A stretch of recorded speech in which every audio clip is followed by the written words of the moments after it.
próxima ponencia será impartida por la maestra María Soledad Vázquez Ortiz, jefe de enfermeras del Servicio de Urgencias Médicas HGM, que nos trae el tema Enfermería y Cardiología, cuidados que salvan vidas. Un aplauso, por favor.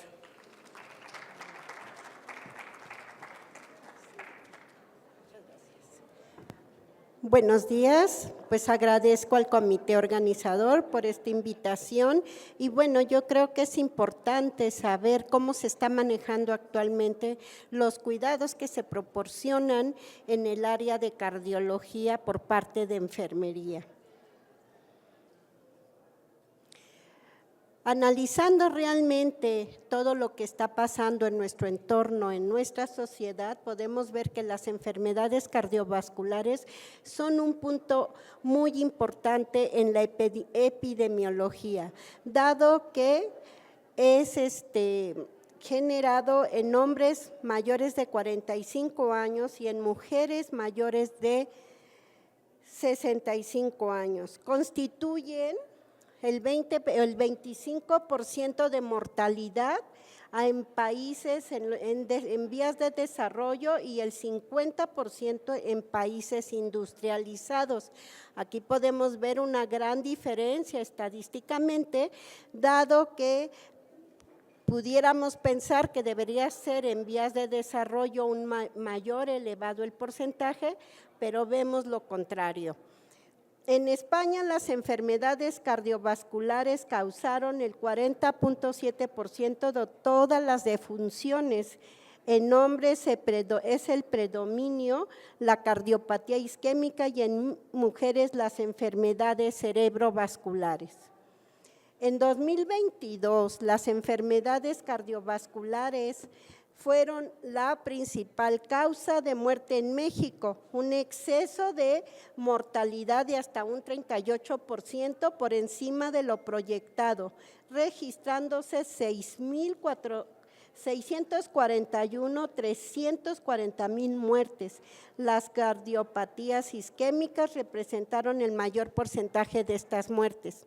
¿Qué quiere decir con esto? Que nuestra población está muy vulnerable ante estas enfermedades y esto es debido a los hábitos que tenemos como alimentación, como mal manejo de nuestras actividades físicas y otras relacionadas como las hipertensiones que causan el 76.4% de muertes. Asimismo, se relacionan con la circulación pulmonar el 9% y las entidades con las tasas de mortalidad más altas por cada 100,000 habitantes fueron Veracruz con 196.5, Morelos con 191.0 y San Luis Potosí con 184%. Todos estos datos se sacan del INEGI. Las enfermedades cardiovasculares son principal causa de muerte en México con un crecimiento del 80% en la última década.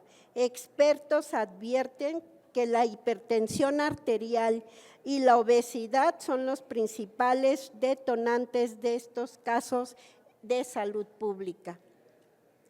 Estadísticamente, en 2024 se registran más de 192,000 muertes por enfermedades del corazón, siendo la principal causa de mortalidad en México. El fenómeno no es exclusivo de nuestro país, según la OMS. Las enfermedades cardiovasculares también causan el 19.8 millones de muertes cada año en el mundo, lo que con problemas cardíacos. ¿Pero qué son las enfermedades del corazón?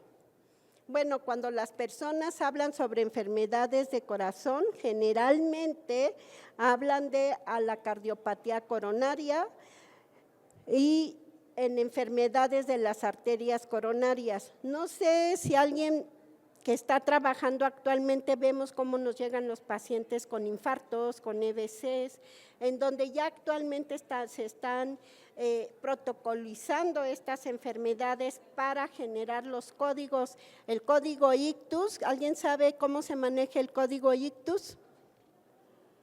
¿O en qué se basa el código ictus? Bueno, el código ictus es un protocolo que se lleva en diferentes instituciones, donde el paciente en periodo de ventana en una enfermedad cerebral, un evento cerebral, llega al área hospitalaria de urgencias y se tiene que ser atendido en menor de 1 hora, en donde se ve conjuntamente con las especialidades. ¿Cuáles especialidades? Bueno, neuro principalmente, el área de radiointervención, que es tomografías, para poder detectar y determinar si el paciente es vulnerable o factible que se le empiece a hacer la trombolización. O bajarlo a un área de hemodinamia donde se pudiera también instalar algún dispositivo que lo ayude a disminuir los riesgos de incapacidades por esta situación. Mientras que el código infarto, al momento que llega a un área de urgencias, ese paciente llega con dolor precordial, que es una de las causas principales, llega con datos de tener poco tiempo de presentar este dolor, pasa al área, se grita. Nosotros en la institución tenemos un chat donde gritamos que es un código infarto, mandamos el electro donde se ve qué tipo de infarto, hemodinamia junto con cardio suben, valoran al paciente, se prepara en el área de urgencias y se baja a hemodinamia, ya sea a poner un balón intraórtico o hacer un cateterismo o colocar un stent. Todo esto que estoy mencionando se maneja en las áreas de urgencia, donde la disminución de tiempo ayudan a que el paciente sea en menor vulnerable a presentar riesgos de incapacidades o hasta la misma muerte. Actualmente, con los programas de gratuidad que se están manejando en las diferentes instituciones, ha permitido que la población de bajos recursos cuenten con todos estos insumos que son muy elevados el costo. Muchas causan la acumulación de placa en el interior de las áreas, un exceso de colesterol en sangre puede causar presión alta, la presión alta, fumar, el exceso de azúcar en la sangre. Cuando la placa bloquea una arteria, esto dificulta que la sangre fluya al corazón adecuadamente, produciendo que se bloquee la arteria. Y esto puede causar dolor pectoral, lo que se llama actualmente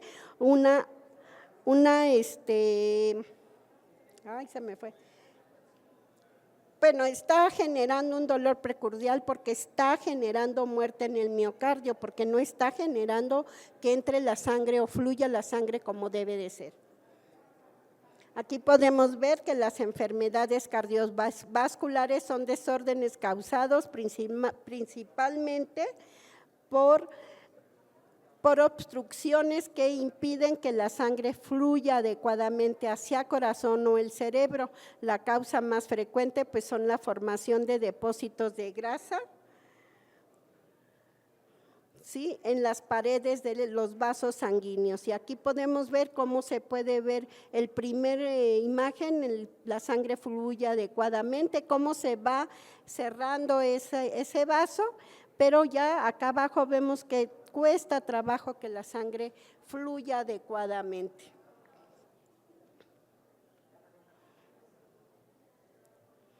Bueno, los principales factores de riesgo para desarrollar enfermedades del corazón, pues la mayoría ya lo sabemos, desde la básica nos los dicen. ¿Cuál es? Una dieta inadecuada, una inactividad física, consumo de alcohol y cigarro. Esto, en lugar de ayudarnos, nos está perjudicando a nivel población, dado que los alimentos que ahora se ingieren pues son alimentos con muchos conservadores, no usamos ya alimentos más naturales y esto está generando que tengamos una población obesa. hasta nosotros mismos. Por más que queremos tener una dieta adecuada, pues realmente es imposible si trabajamos en un área hospitalario que ves que ni tiempo nos da de salir a desayunar o a comer, y nuestro ayuno también es muy prolongado, y cuando comemos cosas que no nos nutren y no nos ayudan, o comemos menos proteínas o menos vitaminas. Aquí les hago la mención del infarto al miocardio, que se debe a una disminución del flujo sanguíneo a través de las arterias coronarias, produciendo la muerte de las células del miocardio de la zona afectada, y dependiendo de la arteria coronaria afectada, podemos clasificar los infartos en anterior, posterior, inferior y lateral. Podemos decir que el paciente puede llegar con un dolor precordial, ¿sí? Pero hay veces que el dolor también nos está señalando que su presión arterial también está elevada y no nos sabíamos hipertensos, y podemos manejar lo que es un ANGOR, ¿no? Un ANGOR por crisis hipertensiva. Hay veces que la gente llega y les pregunta a uno, ¿es usted hipertenso, es diabético? No, y cuando tomamos los signos vitales, tomamos los reactivos, sale que el paciente trae 170, 100. ¿Desde cuándo? No lo sabemos. Trae una glicemia de 250 o 300 y tampoco, pero ¿qué tal?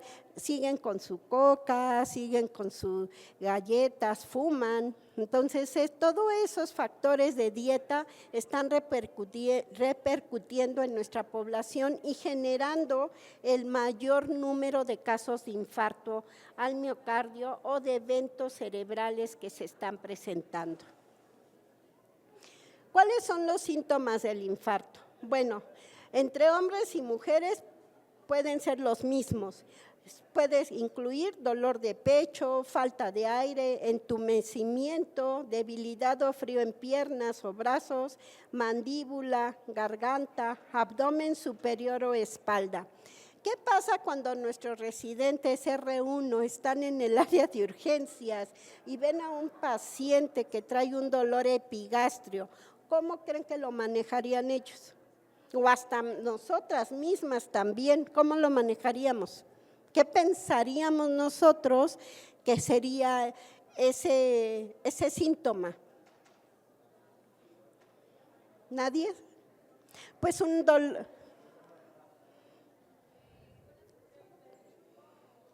Dolores, ay, gracias. ¿Podría estar confundido con dolor de gastritis o algún problema a nivel esofágico? Exacto, pero tú como enfermera que sabes que al tomarle un reactivo de glucometría te sale con arriba de 180, ¿qué pensarían? Pues en un infarto también. Entonces, lo ideal es que nosotras también tomemos algunas decisiones en avisarle, oiga, mejor tómele un electro, no vaya a ser que sea un infarto diafragmático, y esto puede ser que el paciente saliendo de urgencias se nos caiga o se muera, ¿no? Entonces, esos puntos sí hay que tenerlos bien claro. En paciente diabético que llega a un área de urgencias con dolor en epigastrio, lo ideal es tomarle un electro, porque pudiera estar desencadenando un infarto diafragmático. Es un tip que yo les doy porque a mí cuando yo empezaba en mis años mozos, nos pasa a todas cuando empezamos o salimos al área laboral, tenemos errores. Entonces tú dices, es un dolor epigastrio, hay que ponerle el doctor, pues pásele omepra, ¿no? Pero no. Entonces sí hay que tener mucho cuidado. De los errores también se aprende y nos hace tener mayor experiencia. ¿Qué es importante en todo esto? Lo más importante es darle a la población educación. Una educación que es un proceso de comunicar, redirigir o proporcionar información a esa población a su nivel para que ellos entiendan cómo deben de cuidarse para disminuir los riesgos en base a nuestras edades.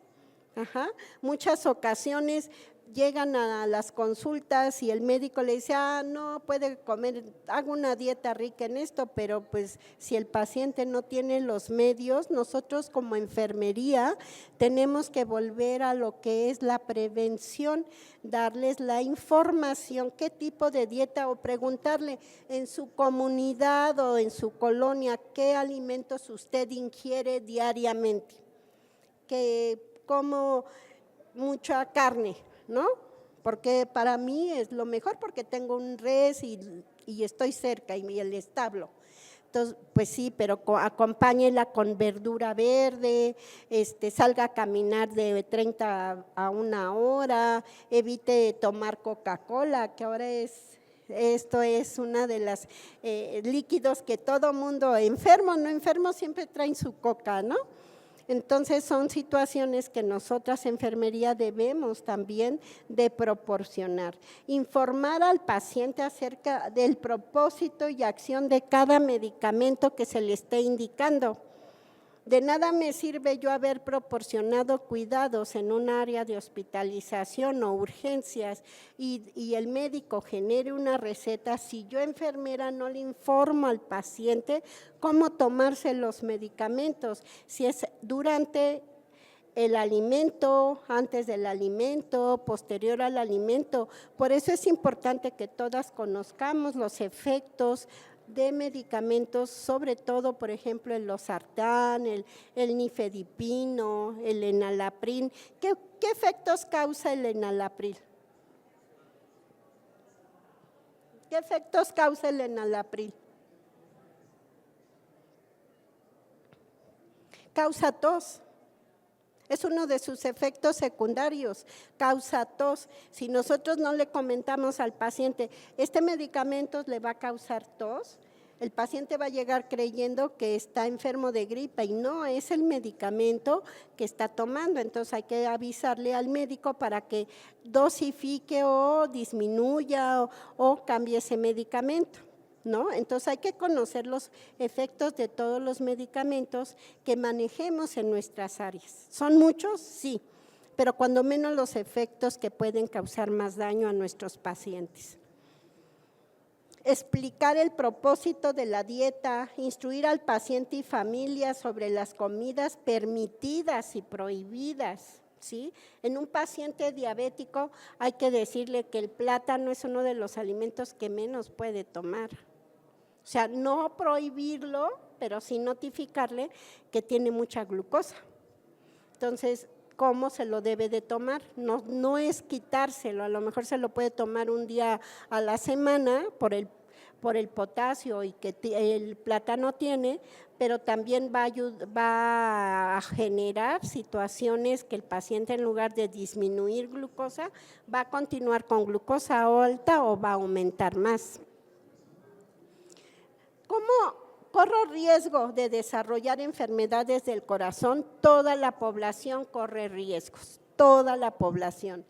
Todas las personas pueden desarrollar enfermedades del corazón, pero el riesgo es mayor si tenemos colesterol alto, presión arterial alta, diabetes, es fumador, tiene sobrepeso o obesidad, no hace suficiente actividad física, no consume una dieta saludable, tiene una afección conocida como preeclampsia durante el embarazo, ¿ok? Las mujeres que están en edad fértil deben de tener control mayor en su dieta, porque aparte va a ayudar a que su producto o su bebé nazca sano, no nazca con sobrepeso. Actualmente las que han estado en áreas hospitalarias y que están en gineco, hay veces que ven niños que nacen con kilos mayor a 4 kilos o 5 kilos, esos son niños que tienen que tener mayor vigilancia. ¿Por qué? Porque están con tendencia a desarrollar en un momento dado de su vida una diabetes por el tipo de peso con el que nació. La edad y antecedentes familiares también influyen en el riesgo de desarrollar enfermedades del corazón. Corren más riesgo una mujer de más de 55 años, un hombre de más de 45 años, su padre o hermano tuvo una enfermedad del corazón antes de los 55 años, o madre o hermana tuvo una enfermedad de corazón antes de los 65 años, ¿sí? Tenemos nuestra carga genética, entonces debemos de cuidar que esa carga genética no se llegue a desarrollar. ¿Cómo? Pues teniendo una buena vida, pero podemos salir a caminar, tratar de evitar aumentar de peso, llevar nuestra dieta lo más saludable posible. ¿Cada cuándo ustedes se hacen chequeo médico, se hacen laboratorios? Mínimo, ¿cuánto? Un año. Cuando menos cada año nosotros nos debemos hacer nuestro chequeo médico. Las mujeres de mama, de cáncer, de mastografía, de colpo, laboratorios para ver cómo anda nuestro colesterol, nos sentimos bien, ¿no? Pero a lo mejor nuestro colesterol está un poquito elevado por el tipo de alimento que tenemos, entonces tenemos que ir disminuyendo toda esta parte para disminuir el riesgo de enfermedades como la que acabo de mencionar, que es el infarto agudo al miocardio, o como es la hipertensión arterial. Que la hipertensión arterial es un padecimiento que afecta los vasos sanguíneos y aumenta el riesgo de tener un infarto al miocardio o de padecer accidentes cerebrovasculares. Además puede causar insuficiencia renal, ceguera y deterioro cognitivo. ¿Qué es el deterioro cognitivo para ustedes? ¿Nadie? Vemos a las personas, a ver. Sería como ir desarrollando algunas enfermedades a nivel mental o tener pérdida de la conciencia constantemente. No tanto así. Antes se llamaba demencia senil porque se da mayormente en pacientes arriba de 60, 65 años más. Ahora se maneja como deterioro cognitivo cuando el paciente llega a tener lapsus de pérdida de memoria o de agresividad o de inquietud, pero no es porque el paciente esté mal o porque esté enfermo mental, como mucha gente lo maneja, sino como es algo que nuestro cerebro no está trabajando adecuadamente o las arterias o vasos del cerebro están llenos de grasa o ateromas. Entonces eso es lo que está produciendo todo esto. Por eso ahorita que ustedes están jóvenes, tratar de que su cerebro, su corazón esté estable, que no tenga tanta grasa para que esto no sea un riesgo a la larga.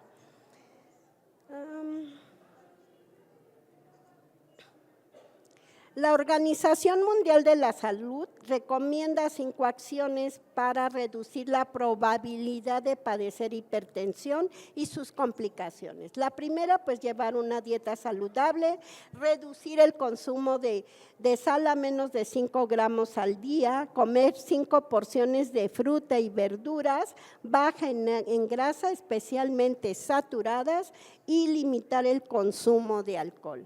No quiere decir que no tomemos una copita, ¿verdad? No a tirarnos, pero sí podemos ir a comer con las amigas o con la familia y tomarte tu copa de vino. 2, realizar actividad física de forma regular y promover entre niños y jóvenes, ¿sí?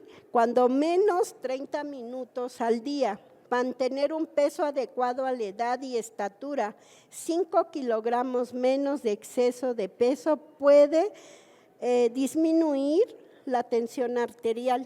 Cuando nosotros subimos mucho de peso, no sé si les pasa, pues la mayoría son jovencitas, pero bueno, yo ya no. Cuando yo subo de peso, mi presión siempre la mantuve en 90, 100, no, 60, 70. Ahorita que subí de peso, mi presión luego llega a estar con 130, 60. ¿Por qué? Porque mi peso también es una manera de indicar que mi torrente circulatorio no está fluyendo adecuadamente porque tiene más grasa, ¿sí? Dejar de fumar y no exponerse al humo de productos de tabaco, manejar el estrés de manera saludable a través de ejercicios y relaciones sociales positivas. ¿Qué pasa aquí? nosotros estamos en un área de salud muy estresante. Vivimos entre la vida y la muerte continuamente, ¿sí? Aunque muchas veces ya supuestamente lo manejamos, pero no es así.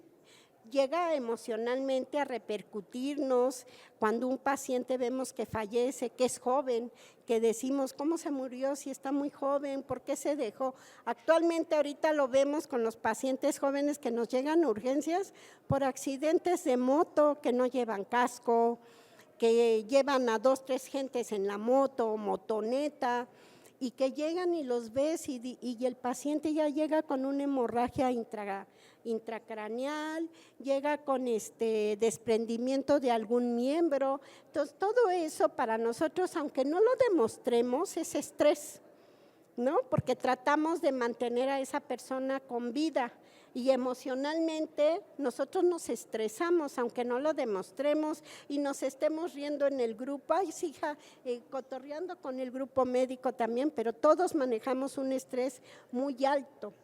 Entonces, yo les sugiero que cuando salgamos a hacer catarsis con una compañera, a sacar lo que sintieron en ese momento, para que ese estrés se vaya disminuyendo y no nos afecte.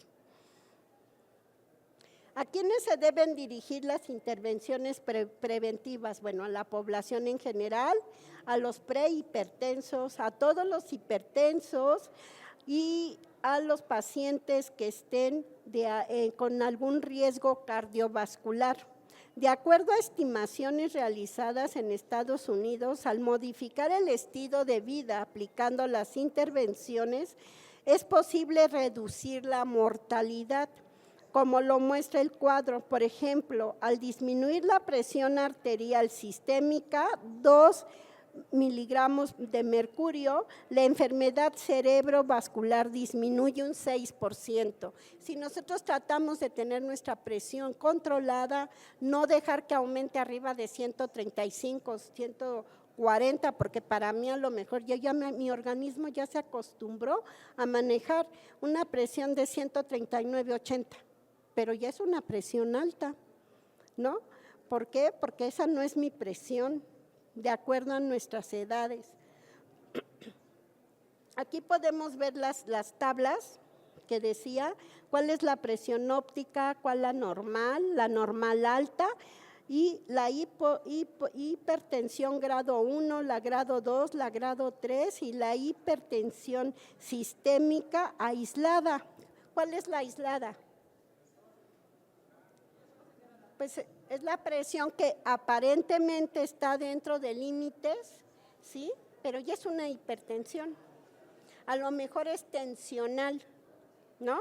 Cuando estamos con mucho estrés y tú te tomas tu presión, al momento que termines de estar manejando una situación estresante, tu presión puede estar elevada, pero te relajas, reposas, tomas agua para que la angiotensina, la hormona, disminuya en nuestro torrente circular, en nuestro torrente. ¿Qué es lo que hace? Pues la presión baja, ¿no? Entonces, aquí podemos ver adecuadamente las presiones, cómo son.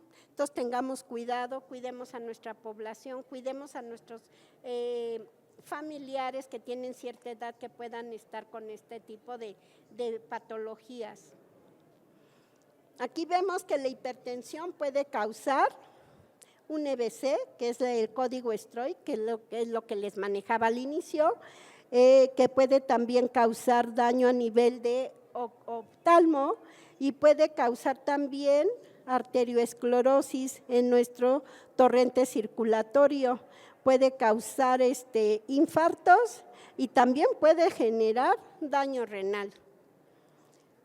Si nosotros vemos actualmente nuestros ingresos, yo lo digo en el área de donde yo estoy, el 70% de ingresos al área de urgencias es por insuficiencia renal. Pacientes que ya tienen una complicación de diabetes, ¿sí?, que pueden llegar en un momento dado con un EBC, que pueden llegar infartados, pero ya también aunado a esto, también ya llegan con la complicación de insuficiencia renal. Realmente vemos que nuestra población últimamente ha aumentado esta patología, pero en gente muy joven, que es lo peor. En gente que tiene arriba de 25 o 30 años ya están llegando con insuficiencia renal. Entonces, sí es preocupante para la OMS ver que la población de todos los países y principalmente nuestra población no nos estamos cuidando. Entonces, yo creo que lo importante es empezar a voltearnos y ver que no nos queda otra más que iniciar la prevención, lo que es salud pública.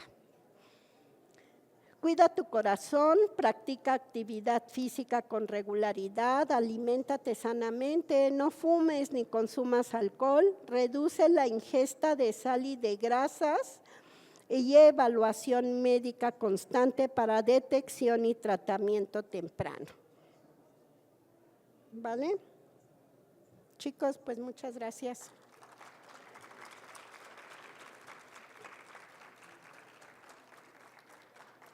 ¿Preguntas, dudas?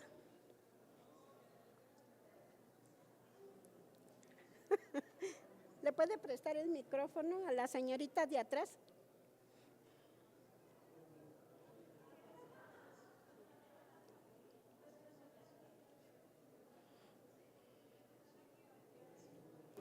Ya. Hola, buenos días. Buenos. Ahorita viendo todo lo de la exposición y todo lo que vimos ahorita, usted como profesional de la salud, ¿cómo consideraría que, por ejemplo, lo que acaba de pasar ahorita, que acaban de prohibir toda comida chatarra en las escuelas, universidades, ¿usted cómo consideraría que eso sí sea efectivo? Porque al final del día es accesible, los niños salen de las escuelas y van a ir a comprar frituras, en las preparatorias, en las universidades están de contrabando vendiendo dulces. ¿Cómo consideraría usted que ese punto clave para que en verdad lo prevengan, no lo hagan? ¿Cuál sería esa falla que hay en el sistema para que en verdad no lo hagan? Porque al final del día lo hacen o sí hacen conciencia, pero al final del día lo vuelven a consumir y saben que te va a matar, te hace daño. Mira, desgraciadamente tenemos un sistema que se basa a nivel de entradas de dinero, de ingresos para el gobierno. Yo creo que aquí la mayor parte o lo más importante a nivel de desde el kinder, yo diría, es empezar a educar a los niños a tener una mejor alimentación, a disminuir el consumo de alimentos chatarras como los fritos, como no sé, esos bonis o ¿cómo se llaman? ¿Bonis? Esas congeladas que tienen mucha pintura. Entonces yo creo que a los niños desde ahí, porque ya los que estamos muy adultos ya no vamos a entender muchas cosas, para nosotros está bien, ¿no? Pero ya hoy y por parte de la familia empezar a generarles lunch, por ejemplo, pepinos, jícamas con limoncito, con chile, algo que a ellos les llame la atención y que les guste, pero tenemos que empezar desde los más chiquitos para que todo vaya fluyendo adecuadamente. Y aparte, pues empezar a salir como antes se salía salud pública a las colonias, a dar pláticas, a generar reactivos para ver en qué condiciones están los pacientes, tomar presión, glucosa y todos los reactivos externos que se pueden tomar para poder ir determinando y cercando a esa población y poderlos ir ayudando. Muchas gracias.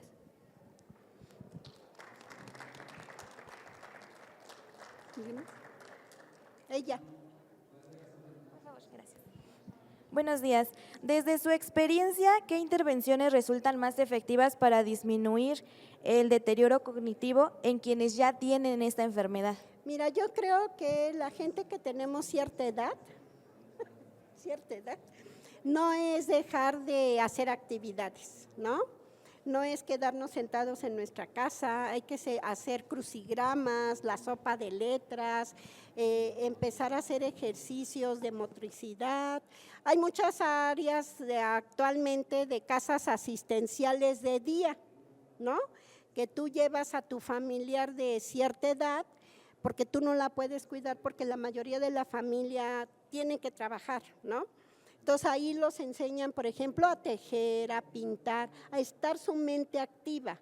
Eso también nos ayuda y nosotros mismos también, ¿no? Empezar a leer, a hacer crucigramas, la sopita de letras, ejercicios que nos ayuden a estar, nuestra mente estar activa. Si nosotros perdemos esa parte, nos vamos a ir deteriorando porque nuestro cerebro ya no está trabajando adecuadamente.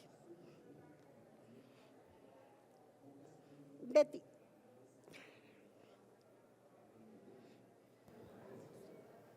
Gracias. Bueno, ¿sí me escuchan?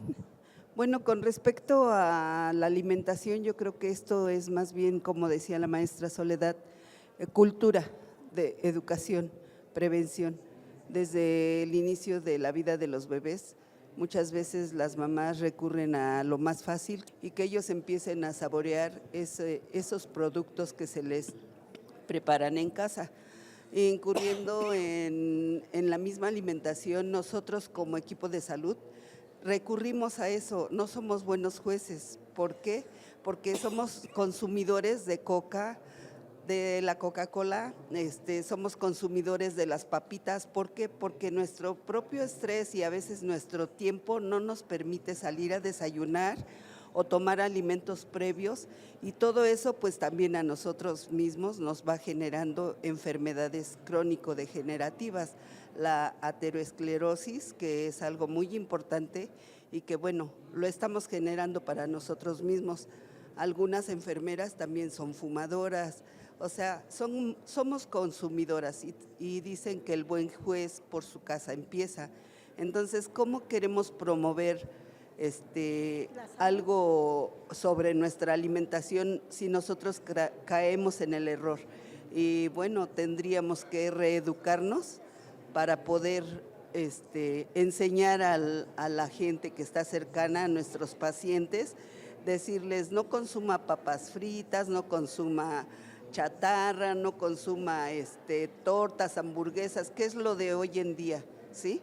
Que las alitas, todos los alimentos que nos conllevan a esas enfermedades cardiovasculares, y que hoy en día los jóvenes, incluso en el área en donde yo me encuentro, hay mucho joven con infarto, llegan infartados y son gente joven de 30 años, nos llegó uno muy joven de 25, es el más joven que llegamos a ver, y iba infartado y también se confundía su diagnóstico con una litiasis vesicular y era un infarto.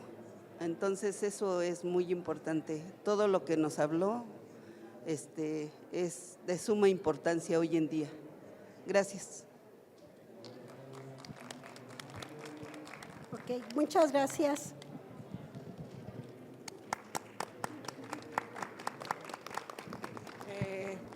Señorita. Damos las gracias a la maestra Soledad por su exposición, pero sí me gustaría que hubiese más preguntas. Exprimamos el conocimiento y la experiencia de la maestra Sol. La maestra Soledad, ella es jefa de enfermeras del área de urgencias médicas quirúrgicas también, ¿verdad?, del Hospital General de México.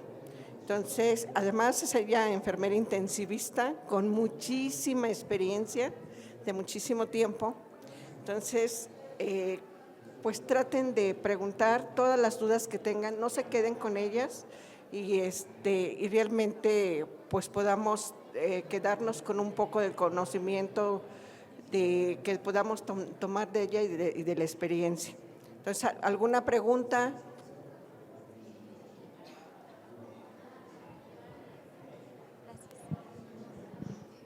Bueno, yo tengo una pregunta.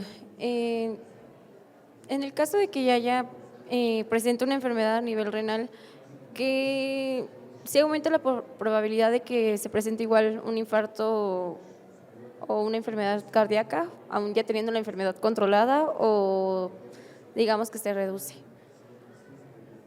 Mira, desgraciadamente toda la población está expuesta. Como en las últimas diapositivas yo les comenté, el estrés también es un detonante de generar enfermedades cardíacas y con ello generar infartos. Pero ¿qué podemos hacer nosotras en nuestros domicilios? Si vemos que un familiar tiene un dolor precordial, de primera instancia es tratar de darle una posición adecuada, darle ácido acetil salicílico 300 miligramos y llevárnoslos al área hospitalaria. ¿Por qué el ácido salicílico? Porque va a ayudarnos a disminuir un riesgo de mayor importancia para ese paciente y vamos a ir retardando que ese corazón que está ya sufriendo, sufra más, ¿no? Entonces, una de las cosas también es caminar, hay que caminar mucho, hay que tener una alimentación muy adecuada, tomar mucha verdura verde, ¿no? Mucha agua. Hay ocasiones que el paciente puede ser detectado como un paciente renal, pero ya estando dentro del área hospitalaria puede caernos en un infarto, ¿sí? O puede caer en un bloqueo por la misma patología que ya es de base. Entonces, nosotras las enfermeras no es necesario conocer el complejo cardíaco o el complejo del electrocardiograma, si nada más es conocer si el paciente está generando arritmias o está generando algún bloqueo o está generando extrasístoles, ¿no? Por eso el paciente renal de preferencia o el paciente cardíaco, hipertenso debe de estar monitorizado. El monitor, chicas, no es para tomar los signos vitales de los pacientes, a no ser que el paciente llegue y cueste mucho trabajo porque está hipotenso, entonces eso es lo que nos ayuda el monitor. El monitor también nos va a ayudar a estar vigilando el complejo que está sacando ese paciente. ¿Ok? Yo soy de la idea que las primeras tomas de signos vitales que tomemos en un paciente debe ser manual, al inicio de nuestro turno y al final de nuestro turno. ¿Por qué razón? Porque hay veces que los monitores tienen una diferencia en números, se puede decir así, y que no es acorde a lo que nosotros estamos tomando manualmente, ¿no? O que yo puedo estar mal de mi oído y no oiga. Entonces, para eso me va a servir el monitor, porque a lo mejor yo digo, yo lo siento una presión de 120/80 y a lo mejor el paciente, el monitor me está marcando que tiene 50, entonces ya mi oído no está al 100. Entonces, yo creo que lo más importante es darle la monitorización a tu paciente, pero no para estar descansando y decir, está monitorizado, el monitor me da frecuencia, me da saturación, me da los complejos, me da la tensión arterial, pero hay veces que es mejor también palparlo y sentirlo de primera instancia. A mi gente yo siempre le digo, al momento que llegue un paciente, tómale la presión y frecuencia manual. Ya después lo puedes tomar por monitor, si hay una diferencia de 10, ¿no? Porque es lo que en muchas ocasiones el monitor nos da, una diferencia de 10 o de 20 números, ¿no? Entonces, sí es importante. Ok, gracias.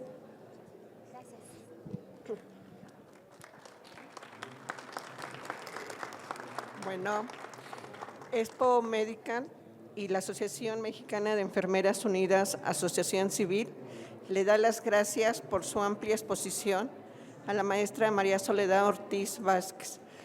Muchísimas gracias, Sol.